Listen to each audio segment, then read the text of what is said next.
নমস্কার, আমি বাসুদেব শাস্ত্রী। জ্যোতিষ ও সমাধান অনুষ্ঠানে আপনাদের স্বাগত। আজকে আমি নবদুর্গার তৃতীয় রূপ অর্থাৎ চন্দ্রঘণ্টা সম্পর্কে আপনাদের সামনে তুলে ধরব। মা দুর্গার নবশক্তির মধ্যে তৃতীয় স্বরূপে চন্দ্রঘণ্টা নামে অভিহিত হয়ে থাকেন। নবরাত্রির উপাসনার তৃতীয় দিনে এনার রূপের পূজা ও আরাধনা করা হয়। মায়ের এই স্বরূপ পরম শান্তিদায়ক ও কল্যাণকারী। এনার মস্তকে ঘণ্টার আকারে অর্ধচন্দ্র অবস্থিত, তাই এনাকে চন্দ্রঘণ্টা বলা হয়।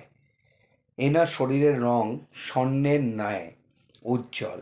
এনার 10 হাত এবং 10 হাতে খড়গ আদি শস্ত্র, বাণ আদি অস্ত্র দ্বারা বিভূষিত।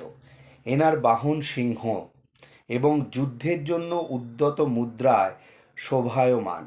এনার ঘণ্টার ভয়ানক আর্তনাদ বা চণ্ডধ্বনির কারণে অত্যাচারী দানব, দৈত্য ও রাক্ষস সর্বদা প্রকম্পিত হয়, অর্থাৎ ভয় পায় বা ভয়ে কাঁপে। মা চন্দ্রঘণ্টার কৃপায় সাধকের অলৌকিক বস্তুর দর্শন হয়, দিব্য প্রকারের দিব্য ধ্বনি শ্রবণ হয়। এই সময় বা এই মুহূর্তে সাধকের সাবধান থাকা উচিত। অর্থাৎ যখন দিব্য ধ্বনি শ্রবণ হয় সেই সময় যাতে আমাদের ঈশ্বর প্রাপ্তির পথ থেকে বিচ্যুত না হই, সেই ব্যাপারে সাবধান থাকতে হয়। চন্দ্রঘণ্টার কৃপায় সাধকের সমস্ত পাপ ও বাধা বিনষ্ট হয়। এনার আরাধনায় সদ্য ফলদায়ী হয়। এনার মুদ্রা সর্বদা যুদ্ধের জন্য উদ্যত থাকে। ভক্তের কষ্ট অতি শীঘ্র নিবারণ হয়।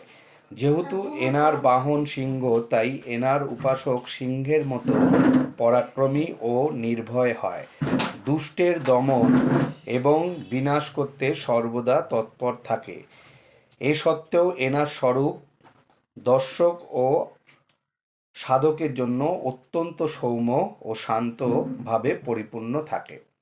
নমস্কার।